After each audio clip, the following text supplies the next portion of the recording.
Ladies and gentlemen, welcome back to Down Days TV, presented by Monster Energy, Völkl skis in Oakley. I'm Martin Missau. And my name is Daniel Hanka, and there's been a lot happening in the Freeskiculture once we were gone, so I think we should go straight to the news right now.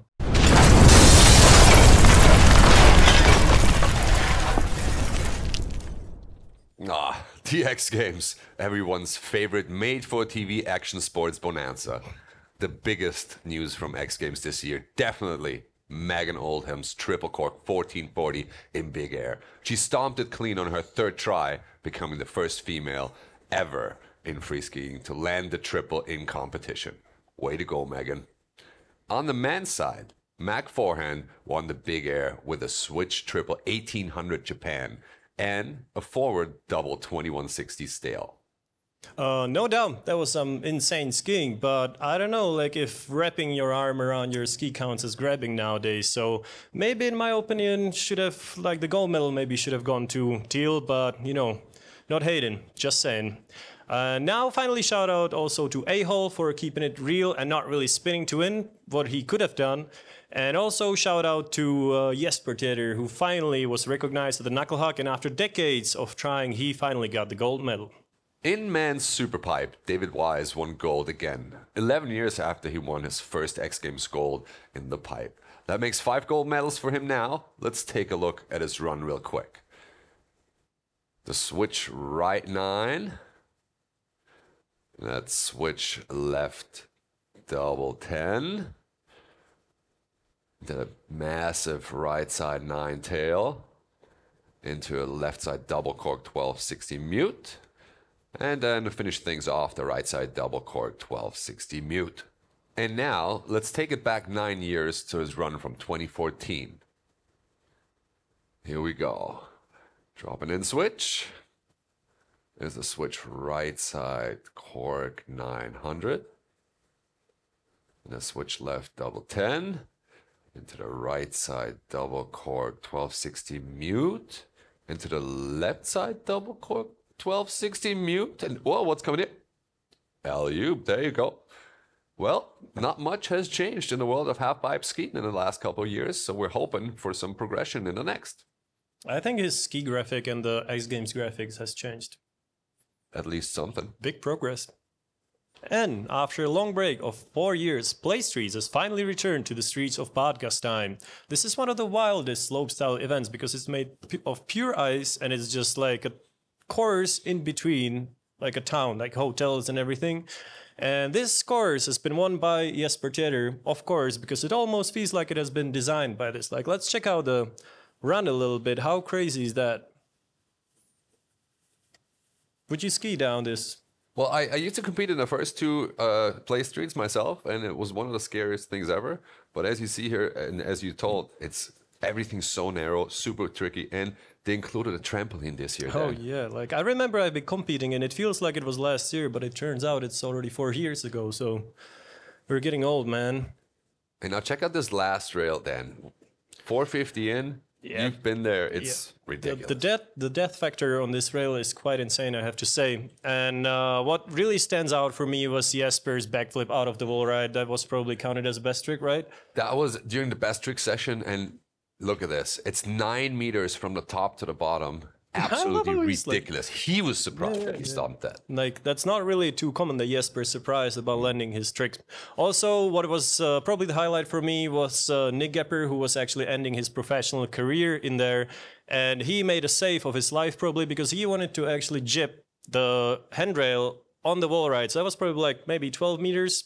And behind that, it was just pure hell and death waiting for him. And he crashed and kind of backflipped out and kind of landed on his skis and did a save of his life. So shout out to Nick. Congratulations to your career. Hopefully you're going to have some good times ahead of you.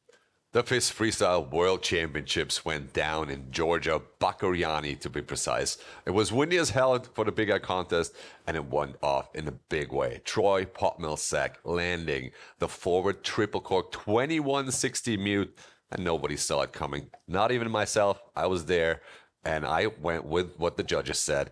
That's an 1800. Then, scoring a 91.5. A couple minutes later, they found out, and took their mistake like a champ, scored him 5 points more without saying anybody, but stomped at new world champion Troy Bob-Millsack. Teapot, as Tom Wallish is saying. I love that. Big creativity in the freeski scene and the nicknames. On the women's side, Tesla brought home the gold with a forward double 16-20 safety and a switched up 12-60, and it came down to the last jump. She put down that switched dub 12-60 like a boss, and she won with more than 11 points ahead of second place.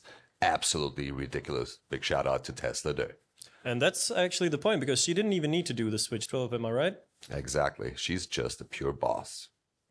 The first ever Jib League event went down last month on our very own Nordkette, right here in beautiful Innsbruck. James Woodsy Woods, Oystein Braden, and of course Ferdy Dahl got together to bring a jam session style event to skiing, and the results were simply insane. If you haven't seen the video on YouTube yet, close this video right now, type in Jib League to YouTube and check this out, because it went off the hook. Jona Kangas won the first event. 2 more events are planned. Grand Montana in April, and of course to finish things off, Open Class in Mørkdal in Norway.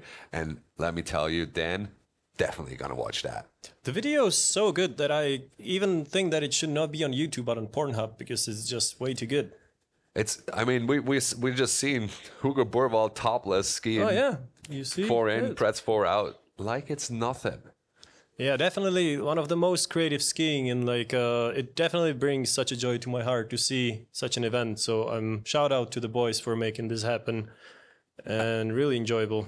Absolutely, shout out to the boys, and shout out to Nordkette, my home resort. This is where I grew up, and this is where I learned to ski. Oystein Braden with that underflip on 2 out, 6 session. Yeah, pretty dang. Let's move on.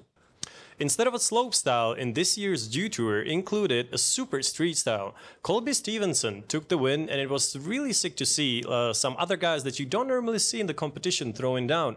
For example, Keegan Kilbride, Pete Kukov, Andrew Egan, Sam Zayner, and many more. Also, we saw Lisa Zimmerman making a big comeback into the competition world, and she took the win. So shout out to Lisa, and welcome back to the professional world of skiing. Freeride World Tour. We've seen a lot of crazy run at FWT so far this year, but we seriously need to talk about Mats Hitzig and his backflip out of this insane clip. I mean, what the fuck is this?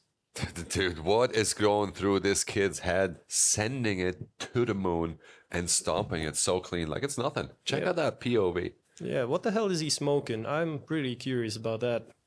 Maybe a lot of us in the studio are. I want some of that. Oh, Jesus Christ, insane. No biggie, into a little slap, you know, a little mellow ride out. I love it. And now, as a bonus, we also really need to talk about it. And it's this really insane gap that happened in Fieberbrunn a week ago, and I don't even understand the consequences of this. Like, how is he able to hit the tranny like this? There was no tranny, and he still found it. And we have Valentin Reiner leading the pack for the boys, and Justine Dufour-Lapointe for the ladies in the Freeride World Tour. So we're sending it to Verbier next. Pretty excited for the finals. That's it for the news so far. My name is Daniel. This is Martin. See you next time. Bye-bye.